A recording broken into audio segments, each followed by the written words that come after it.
Hello student, MSc previous में access चालू कर रहे हैं बेटा। अपने स्टार्ट कर रहे हैं access number 3 matrix representation of linear transformation. इसका मतलब ये होता है बेटा कि एलटी को एक मैट्रिक्स फॉर्म में रिप्रेजेंट करना, ठीक है। और मेन टॉपिक इसमें क्या है, कोएफिशिएंट ऑफ मैट्रिक्स निकालना, मतलब एमडी निकालना। तो सबसे पहले आप सिखाते हैं बेटा आपको ग्राफिकल मेथड। देखो बेटा, ये होता है वेक्टर वी डैश, ठीक है।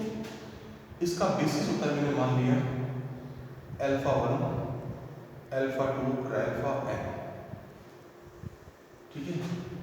इसका बेसिस मैंने मान लिया B dash, beta 1, beta 2 and beta n। कुछ ही मान सकते हैं, कोई फर्क नहीं पड़ता। इसमें करना बेटा क्या है, इसका इमेज जो है ना यहाँ है, जरूर इसके अंदर बाहर भी आ सकता है, अंदर भी आ सकता है, दोनों बेस बेटा टी अल्फा 1, इसका इमेज बेटा टी अल्फा 2। तो इसका जो इमेज होता है इस वीडियो में आता है, ये सब कैलसी होता है बेटा। तो मैंने पूछा आपसे टी अल्फा 1, मैंने अपने वैसे लिखा हूँ, क्या होगा a1 बीटा 1, a2 बीटा 2, ठीक है बेटा, एंड सो टी अल्फा 2 क्या होगा b1 beta 1, b2 beta 2 and so. तो इस तरह से टी अल्फा 3 आगे से आगे चलते रहते हैं बेटा। तो इसको मैट्रिक्स में कैसे लिखते हैं, याद रखा होगा T alpha 1, T alpha 2 and so बराबर बेटा इसको कैसे लिखते हैं सब जानते होंगे, a1 a2 and so, b1 b2 and so चलते रहते हैं बेटा। और इनटू में क्या होता है beta 1 beta 2 beta 3 and so, ठीक है बेटा। तो आपको मेन क्या निकालना है इसका, MT means coefficient of matrix. उसका फॉर्मूला क्या, जो वैल्यू निकाली है ना ये वाली a1 a2 and so on, b1 b2 and इसका बेटा क्या होता है, ट्रांसपोज होता है, ये आप ध्यान रखना बेटा। और जब एग्जाम में कराऊंगा तो अपने समझ आ जाएगा बेटा। कई क्वेश्चन क्या होता है, P जो होता है वो B से B होती है, तो उस केस में इसका बेस और इसका बेस सेम हो जाता है। मतलब यहाँ भी क्या होगा alpha 1 alpha 2 alpha 3 alpha n, यहाँ भी क्या है alpha 1 alpha 1 alpha 2 and so होगा। तो दोनों की बेस क्या होता है, बराबर होता है। कब, जब B से बेटा क्या B दे रखा हो। तो डिपेंड अपॉन क्वेश्चन कैसे करना है बेटा आपको। अब आते हैं एग्जांपल्स कराता हूँ बेटा आपको। एग्जांपल फर्स्ट के दो हैं, पहला और दूसरा एग्जांपल। तो मैं आपको फर्स्ट एग्जांपल बताता हूँ बेटा इसका।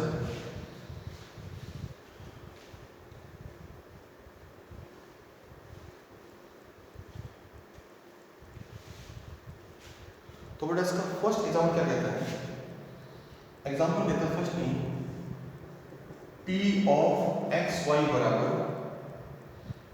एक्स जी, ये दिया हुआ है। अच्छा, बी कहां से था बेटा, ये v है और ये भी v है। यहाँ भी बेसिस का मान 10 स्टैंडर्ड बेस होते हैं अपने, और यहाँ भी सेम 10 और 0, ठीक है। अब इसका इमेज यहाँ आएगा, उन दोनों को इसके एलसीएम करते हैं तरह, ये करना कुछ नहीं।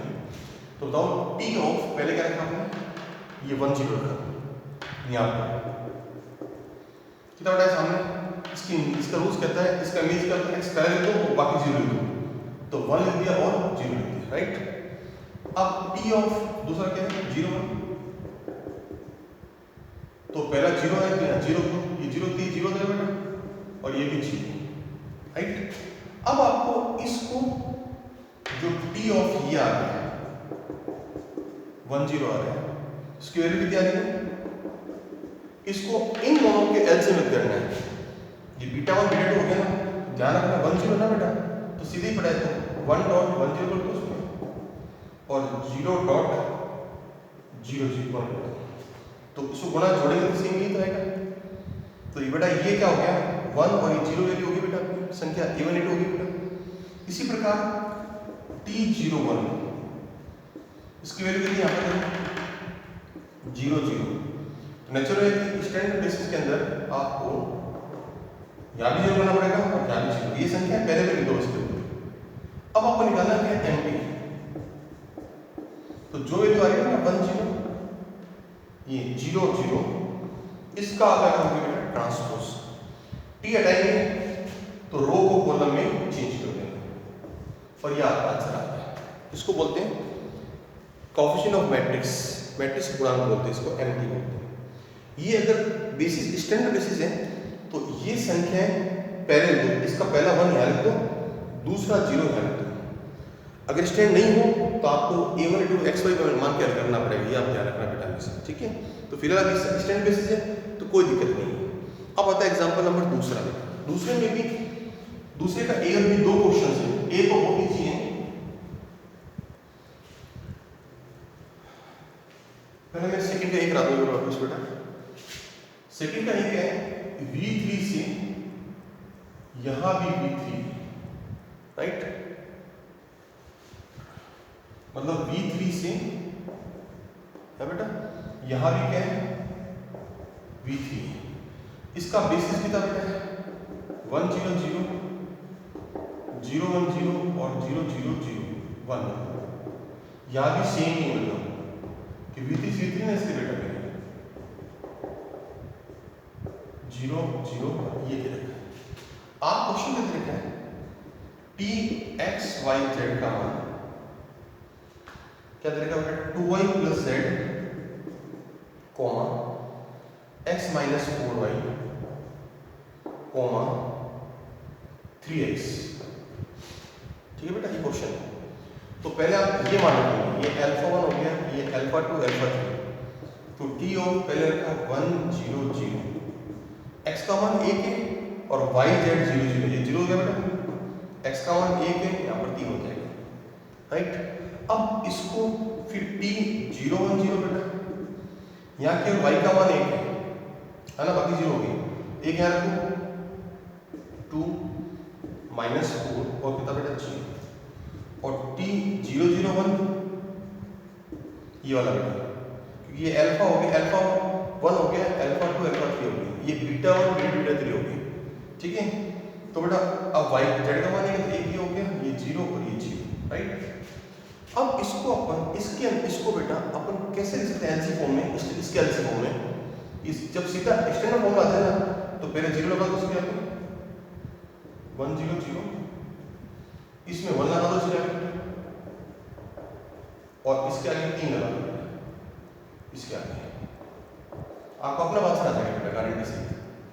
इसी प्रकार यहाँ पर क्या होगा 2 बीटा 1 उसको बीटा 1 उसको बीटा कर देता हूँ मैं आपके साथ, बीटा 2 और बीटा 3, तो 2 बीटा 1 माइनस 4 बीटा 2 और 0 बीटा 3, ये सेम तरीका होगा, ठीक है। नेक्स्ट बेटा जी 1 बीटा 1 0 बीटा 2 0 बीटा 3, मतलब इसकी ट्रिक ये है अगर स्टैंडर्ड बेसिस हो तो ये संख्या इसके बाद लिखो, उसके बाद आंसर मिल जाएगा। तो बेटा एमटी क्या होगा, जो गुणांक है क्वेश्चन है 0 1 3 2 माइनस 4 0 1 0 0, इसका ट्रांसपोज। तो जब टी हटाएंगे तो रो कॉलम चेंज करते हैं, आपका आंसर आ जाएगा। तो टी हटाएंगे तो आएगा 0 1 3 2 माइनस 0 1 0 0, ये हो गया आपका एमटी। लेकिन कल को ये स्टैंडर्ड बेसिस नहीं दे रखे हों तो उस केस में आपको इसको एक्स वाई जेड मान के इसको सॉल्व करते हैं बेटा। कैसे करते हो बताता हूँ आपको। एग्जांपल नंबर नेक्स्ट है दूसरे का बी पार्ट।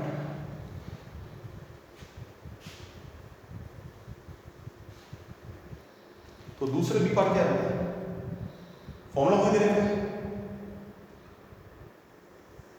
इसका बेसिस दे रखा है, आपको कैसे दे रखा है दूसरे बी पार्ट, सेकंड का बी बेटा,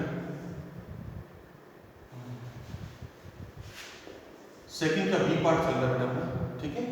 इसमें बेस दे रखा है आपको बड़ा 1 1 1 1 1 0 1 0 0 और इसका भी बेस दे रखा सेम बी डैश कितना बेटा 1 1 1 1 1 0 और 1 0 0, ठीक है, दोनों बेस दे रखे। तो अब आप करना क्या है, आपको फॉर्मूला वही दे रखा है, T of X Y Z बराबर कितना बेटा 2y plus Z x minus 4y और 3x, ये दे रहा है क्वेश्चन, 4y और बेटा क्या 3x। अब करना क्या है, फिर इसकी इमेज निकालना है। तो इमेज मैंने मान लिया इसका पहले कितना इमेज है 1 1 सामने का बेटा 1 सारे वन है तो 3 आ जाएगा बेटा, तो ये -3 और ये 3 आ जाएगा। 1 1 0 एक्स वाई का लिखिए और जेड का मान 0, एक्स लिखिए तो 2 हो गया बेटा, 1 -4 -3 और ये एक्स 3 आ गया। और टी ऑफ 1 0 0 को रखता है बेटा, तो ओनली फॉर 1 आएगा एक्स का मान, बाकी सब 0 ही 0 हो गया बेटा, ये 1 हो गया 3। अब चूंकि ये स्टैंडर्ड बेसिस नहीं है तो इसको हल करने के लिए पहले यहाँ करते हैं इसका इमेज जनरल मैंने क्या मान लिया, यहाँ पर क्या मान लिया मैंने ए बी और सी मान लिया इसको, कोई इसका इमेज है ना सबके, उसको जनरल क्या मान लिया ए बी सी मान लिया। तो ए बी सी ये भी हो सकते हैं, ए बी सी ये भी हो सकते हैं और ए बी सी ये भी हो सकते हैं। तो उसके बाद करना बेटा क्या है, पहला अपन ए बी सी मानते हैं बेटा इसको, वो इन सबका एलसीएम मानते हैं, इसका मतलब एक्स इंटू 1 1 1 है बेटा, y इंटू 1 1 0 और z इंटू 1 0 0, गुणा में जोड़ेंगे तुलना करेंगे तो जवाब देना पहला आंसर क्या होगा x प्लस वाई जेड बराबर a, राइट। फिर इसके बाद में x प्लस वाई ये 0 बराबर b और c बराबर बेटा z बराबर c, कैसे सॉरी x आएगा बेटा, x है ये 0 ये 0, x बराबर c हो गया, c यहाँ रखोगे यहाँ पर बेटा, c यहाँ रखोगे तो y का मान कितना आएगा b माइनस c, राइट। और यहाँ पर रखेंगे बेटा तो x का मान y का मान आ गया, z का मान आएगा, मैं यहाँ लिखता हूँ बढ़िया रहेगा, यहाँ दिक्कत नहीं आनी चाहिए क्या से आपको, इसको आपसे लिखता हूँ यहाँ पर, ठीक है। कितना आ रहा है x plus Y plus Z बराबर आपके साथ क्या बता रहा है a, और x प्लस वाई बराबर b और z x बराबर c, c आने को y बराबर b माइनस c, और यहाँ रखोगे x प्लस वाई b रखोगे तो z का मान आएगा a माइनस, राइट। अब ये जो ए बी सी है ना वो क्या हो सकते हैं 3 -3 और 3, फिर क्या हो सकते हैं 2 -3 और 3 यहाँ रखते हैं, तो बारी बारी से x रेडी के मान आते रहेंगे। तो पहला केस लेते हैं बेटा अपने, इसके बाद में बेटा तो उसको बढ़िया रहेगा, ये जो मान है ना अपने ये मान कौन कौन है 3 -3 और 3, दूसरा 2 -3 और 3 और तीसरा 0 1 और 3, राइट बेटा जी। इसको मिटा रहा हूँ सारा मैं आपके सामने। अब क्या करना बेटा, पहला कौन सा पॉइंट है बेटा P 1 1 1, इसका इमेज क्या है बेटा 3 आया था -3 और 3, राइट। अब आप सुनो ये A हुआ ये वाला, ये B और C हुआ, तो आप जरा ध्यान से पढ़ना। तो ये जो मान रखते हैं x into this y into this बेटा 1 1 0, z इंटू 1 0 0, कितना मान निकालना है इस एबीसी का चलेगा। तो बेटा a का मान 3 रखो, यहाँ c का मान रखो बेटा 3, a b c ना, c का मान 3 तो इसका मान 3 आ जाएगा, कितना आंसर आएगा 3 -3 3 बराबर c का मान कितना बेटा 3 है, तो 3 यहाँ रखो आपको तो x का मान 3 आ जाएगा बेटा, y का मान यहाँ से निकालते हैं b माइनस c, ये b हो गया c हो गया, तो घटाएंगे कितना बेटा -6 और आपका सेम बताइए और z का मान आया बेटा a minus b, a minus b ये हो a माइनस b से, कि a हो गया b हो गया तो 6 हो गया बेटा 1 0 0, पहला आंसर आ गया। दूसरा आपको क्या लेते हैं एबीसी 2 -3 और 3, राइट। जब 2 -3 नहीं लेते तो का मान 2, ये यहाँ वापस रख दो बेटा, तो पहले x का मान c से निकलेगा 3 आ गया बेटा, 3 रखते हैं यहाँ, 3 रख दो, कितना है 3 इंटू 1 1 राइट। y का b माइनस c, ये b है ना और c है ना, घटाएंगे इसमें तो माइनस 6 1 1 0, और z का मान a माइनस हो जाएगा 5 आएगा, 5 इंटू 1 0 0। इसी प्रकार इसका मान क्या था बेटा 0 1 3, तो x का मान a का मान 0, b का मान 1, c का मान 3, यहाँ रखो c का मान 3 होगा बेटा, b माइनस c मतलब घटाएंगे माइनस 2 और a माइनस b माइनस 1। अब करना क्या बेटा एमटी, तो एमटी का बेस्ट फॉर्मूला क्या था बताओ, एमटी था जो निकाली गई दो 3 माइनस 6 6, 3 माइनस 6 5 है ना बेटा, और कितना बेटा लास्ट में 3 माइनस 2 1 का बेटा क्या ट्रांसपोज, और टी हटाएंगे आपका आंसर आ जाएगा। तो चूंकि स्टैंडर्ड बेसिस नहीं है, ये सारे स्टैंडर्ड बेसिस नहीं है, जैसे 1 0 0 तो सीधा नहीं कर सकते अपने, तो क्या करना है इस पूरे इमेज को एबीसी मान लो जनरल पे एक बार, पहला हम सबको हटा के एबीसी मान लिया और उस एबीसी को इनका एलसी मान लिया, मान के तुलना कर ली, एक्स वैल्यू की मान आ गया बेटा, और जैसे एबीसी की वैल्यू आती रहेगी, एबीसी की वैल्यू आती रहेगी वैसे से आपकी एक्स वैल्यू वैल्यू आती रहेगी और रखती आपका आंसर आ जाएगा। इस एग्जाम्पल में दूसरा कंप्लीट हो जाएगा बेटा। एग्जाम दूसरे की बी पार्ट में M T equal to M F for सूत्र नहीं करना आपको केवल, अब घर पे आपको एग्जाम्पल तीसरा और चौथा एग्जाम्पल करना है, होमवर्क तीसरा और चौथा घर पे करना बेटा, आपको 4 करके करना बेटा, 5 में कल करूँगा, ठीक है बेटा, इतना कर लीजिए आज पहले, इसके बाद 5 में कल करूँगा, ठीक है, थैंक यू।